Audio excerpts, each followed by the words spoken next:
Hello नमस्कार आदाब सत श्री अकाल और अस्सलाम वालेकुम। मैं हूं मोहम्मद अहमद काज़मी, लेकर आया हूं आपका पसंदीदा कार्यक्रम नज़र दुनिया पर। मिडिल ईस्ट की सियासत में आज एक बड़ा वाक़या सामने आया है। इजराइल और लेबनान ने समंदरी बॉर्डर तय करते हुए भूमध्य सागर यानी मेडिटेरेनियन समंदर में तेल और गैस निकालने की हिस्सेदारी पर समझौता कर लिया है। दिलचस्प बात यह है कि लेबनान ने इजराइल को एक आज़ाद मुल्क के तौर पर तस्लीम किए बिना ये समझौता किया है। हिजबुल्लाह लीडर हसन नसरुल्लाह ने कहा है कि इस समझौते से लेबनान को अपना हक मिल गया है, लेकिन साथ ही लेबनान ने इजराइल को आज़ाद मुल्क के तौर पर तस्लीम नहीं किया है।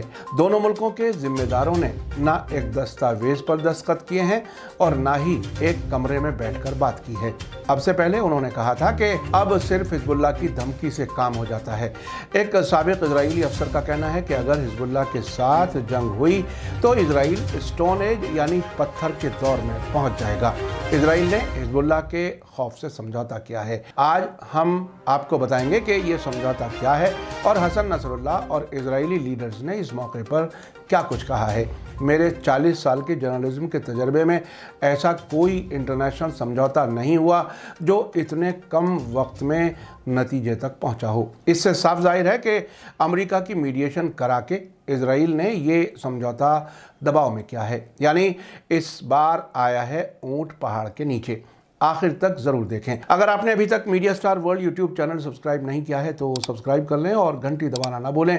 और अगर आप हमें फेसबुक पर देख रहे हैं तो हमारे पेज को लाइक करें ताकि हर नई वीडियो की खबर आपको सही वक्त पर मिल सके। रॉयटर्स के मुताबिक इजराइल और लेबनान के लीडर्स ने कल थर्सडे को अमरीकी बिचौलिए आमोस होचस्टीन की मदद से समझौते को आखिरी शक्ल दी है, जिससे दो दुश्मन मुल्क समंदर से तेल और गैस निकाल सकेंगे। लेबनान, इजराइल और अमेरिका के लीडर्स ने इस समझौते को ऐतिहासिक यानी तारीखी बताया है, लेकिन साथ ही कहा जा रहा है कि दोनों के बीच बड़े पैमाने पर डिप्लोमेटिक कामयाबी के इम्कान नहीं हैं। आपको बता दूं कि लेबनान ने इजराइल को आज़ाद मुल्क के तौर पर कबूल नहीं किया है। वो इजराइल को ज़ायोनीवादी इकाई मानता है, यानी उसका कहना है कि इजराइल फिलिस्तीन की ज़मीन पर गैर कानूनी तौर पर बनाया गया है। दोनों के बीच जंग की हालत है और डिप्लोमेटिक ताल्लुकात नहीं हैं। रिपोर्ट के मुताबिक इसी वजह से समझौते की कोई जॉइंट दस्तखत सेरेमनी नहीं की गई। लेबनान के प्रेसिडेंट मिशेल एओन ने अमरीकी नुमाइंदे आमोस होचस्टीन की मौजूदगी में बैरूत में अपने बाबदा महल में समझौते को मंजूरी देने वाले एक खत पर दस्तखत किए हैं। इस मौके पर लेबनान के टॉप नेगोशिएटर और पार्लियामेंट के डिप्टी स्पीकर इलियास बू साहब ने इजराइल और कुछ अरब मुल्कों के बीच ताल्लुकात के नॉर्मल करने वाले 2020 के अब्राहम समझौते का जिक्र करते हुए कहा कि हमने अब्राहम समझौते के बारे में सुना है। आज एक नया दौर शुरू हुआ है। इसे आमोस होचस्टीन समझौता कहा जा सकता है। उधर इजराइल के प्राइम मिनिस्टर यायर लेपिड ने यरूशलेम में अलग से दस्तखत किए। इस मौके पर उन्होंने कहा कि यह समझौता एक ज़बरदस्त कामयाबी है जिसने लेबनान की तरफ से एक तरह से इजराइल को तस्लीम कर लिया गया है। लेपिड ने टेलीविज़न पर दिए गए अपने बयान में अपनी कैबिनेट को बताया कि ये हर दिन नहीं होता कि एक दुश्मन मुल्क लिखित यानी तहरीरी समझौते में इंटरनेशनल कम्युनिटी के सामने इजराइल को मुल्क के तौर पर तस्लीम करे।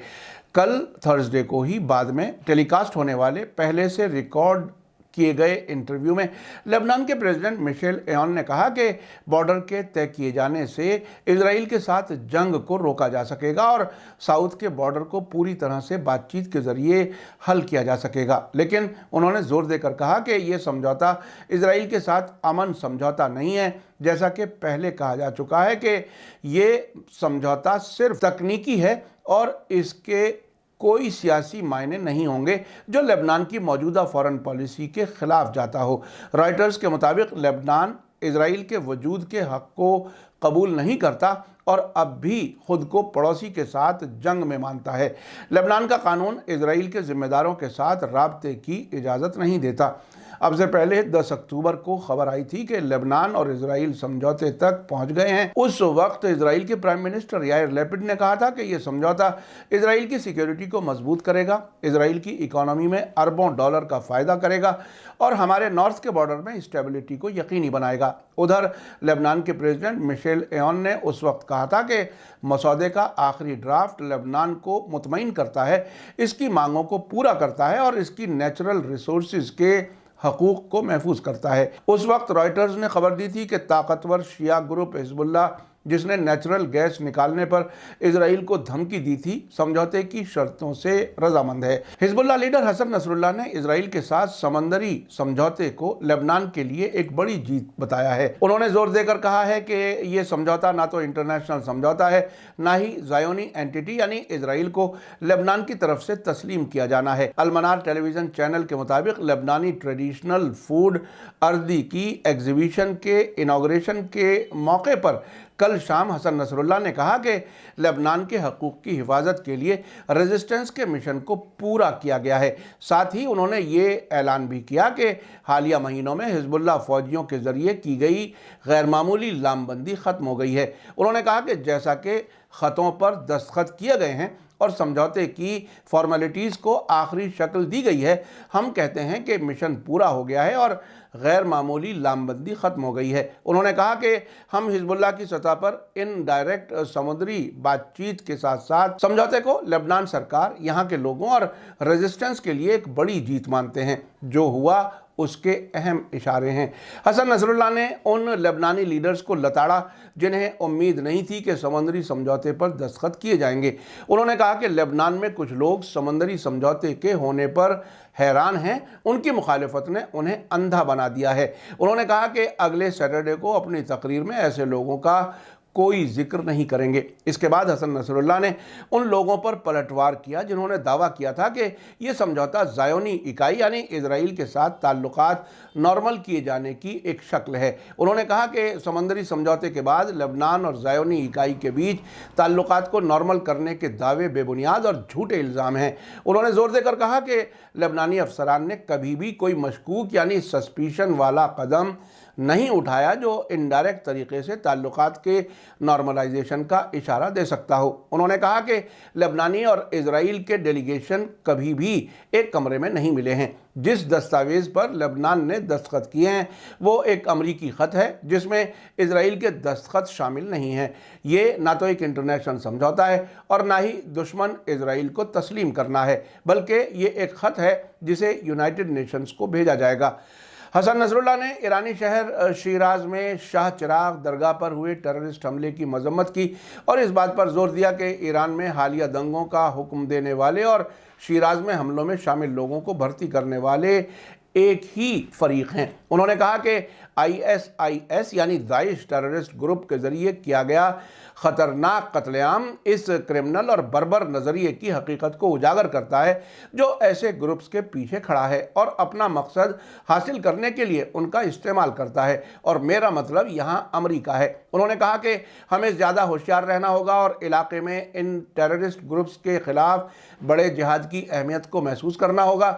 اس جہاد کے بارے میں بات کرتے ہوئے ہم اپنے قابل احترام شہیدوں قاسم سلیمانی، ابو مہندی المہندس اور مصطفیٰ بدر الدین کو یاد کرتے ہیں جنہوں نے ایسے تکفیریوں کے خلاف لڑائی کا مورچہ سنبھالا ہوا تھا۔ حسن نصر اللہ نے ویسٹ بینک، القدس اور غزہ میں فلسطینی ریزسٹنس کا ذکر کرتے ہوئے خاص طور سے نابلس، جنین اور شوافت میں ریزسٹنس کے تازہ واقعات کی تعریف کی۔ انہوں نے ویسٹ بینک اور القدس میں فلسطینی ریزسٹنس کے ہیروز کو سلام کیا اور خاص طور پر نابلس کے ادے التمیمی کی تعریف کی جنہوں نے شوافت میں حملہ کیا اور 10 دن بعد ایک اور آپریشن میں شہید ہو گئے۔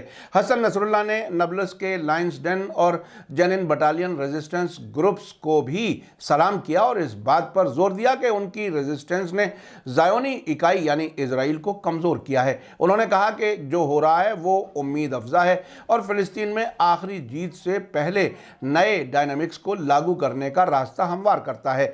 حال ہی میں اسرائیل کی فوج میں لوکپال رہے اسحاق برک نے کہا تھا کہ اسرائیلی سرکار اور سیکیورٹی ایجنسیوں نے حزب اللہ کی دھمکیوں کے سامنے سرنڈر کرنا پسند کیا ہے اور کسی بھی ٹکراؤ سے بچنے کے لیے لبنان کے ساتھ بارڈر طے کرنے کے مقصد سے ان ڈائریکٹ سمجھوتے کو منظوری دی ہے۔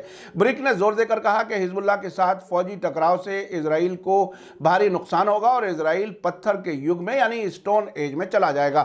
اسرائیل کے اس ریٹائرڈ افسر نے اپنے अपने मुल्क की जंग छेड़ने की सलाहियत पर सवाल उठाया जो लेबनान को पत्थर के दौर में लौटा देगा। उन्होंने कहा कि हकीकत यह है कि इजराइल भी उसी दौर में चला जाएगा। ब्रिक के मुताबिक हिजबुल्लाह ने एक बड़ी फौजी ताकत जमा कर ली है जिसे इजराइल कभी भी नाकाम नहीं कर सकता। अलमनार टीवी ने अरब मामलों के एक्सपर्ट उरम शेफर्ड्स के हवाले से बताया है कि हिजबुल्लाह की बड़ी कामयाबी जंग के बिना जीत हासिल करना है। उनके मुताबिक हसन नसरुल्लाह इजराइल के कलेक्टिव कॉन्शियंस पर हमला करने में कामयाब रहे हैं। उधर आज टाइम्स ऑफ इजराइल ने खबर दी है कि आज सुबह एक गुजरती कार से फिलिस्तीनी बंदूकधारियों ने फ्राइडे की सुबह नबलस के पास इजरायली फौजियों पर गोलियां चलाईं। इजरायली फौज की जवाबी फायरिंग में 2 फिलिस्तीनी मारे गए और 1 जख्मी हो गया। यह वाकया उस वक्त हुआ जब इजराइल की फौज एक लोकल टेररिस्ट ग्रुप के खिलाफ कामयाबी हासिल करने के बाद फिलिस्तीनी शहर नबलस पर नाकाबंदी को आसान कर रही थी। इजरायली सिक्योरिटी फोर्सेस ने एक बयान में कहा है कि नबलस के साउथ में हुवारा शहर में जब एक फौजी पोस्ट पर एक गुजरती कार ने फौजियों पर गोलियां चलाईं, इसके बाद इजरायली फौजियों ने 2 सस्पेक्टेड गाड़ियों पर गोलियां चला दी। इजरायली फौज ने कहा है कि कोई फौजी जख्मी नहीं हुआ है, जबकि फिलिस्तीनी हेल्थ मिनिस्ट्री ने बताया है कि 47 साल के इमाद अबू राशिद को इजरायली फौज के जरिए सिर, छाती और पेट में गोली मारकर ख़त्म कर दिया गया, जबकि 35 साल के रामजी सामी जबारा को दिल में गोली लगी है। आपने देखा कि हिजबुल्लाह ने किस तरह ताकत दिखाकर इजराइल के साथ ऐसा समझौता कराने में कामयाबी हासिल की है जिससे उनके मुताबिक लेबनान ने अपना हक हासिल किया है और इजराइल को तस्लीम भी नहीं किया। ये बहुत ही दिलचस्प है कि इजराइल और लेबनान के नुमाइंदे डायरेक्ट नहीं मिले, एक कमरे में नहीं बैठे और ना ही एक दस्तावेज़ पर दस्तखत किए हैं। आमतौर से जब भी 2 मुल्कों के बीच समझौता होता है उसके साथ ही बहुत से सियासी फ़ायदे उठाने की कोशिश की जाती है, लेकिन इसमें ऐसा नहीं हो रहा। इजराइल के प्राइम मिनिस्टर का कहना है कि एक तरह से लेबनान ने इजराइल को तस्लीम कर लिया है, जबकि हिजबुल्लाह ने साफ कहा है कि लेबनान के नुमाइंदों ने कोई ऐसा काम नहीं किया जिसके नतीजे में इजराइल के साथ ताल्लुकात नॉर्मल करने का रास्ता हमवार होता हो। मीडिया स्टार वर्ल्ड लगातार नज़र बनाए हुए है। इसी के साथ मुझे दीजिए इजाज़त। आज का एपिसोड कैसा लगा कमेंट्स में ज़रूर लिखें। थैंक यू, धन्यवाद, शुक्रिया। जय भारत, जय हिंद। मीडिया स्टार वर्ल्ड के और वीडियो देखने के लिए हमारे चैनल को सब्सक्राइब करें और सीधे नोटिफिकेशन पाने के लिए बेल आइकन दबाएं। और अगर हमारी खबर सच्ची और अच्छी लगे तो अपने व्हाट्सएप, इंस्टाग्राम, फेसबुक और ट्विटर अकाउंट पर ज़रूर शेयर करें।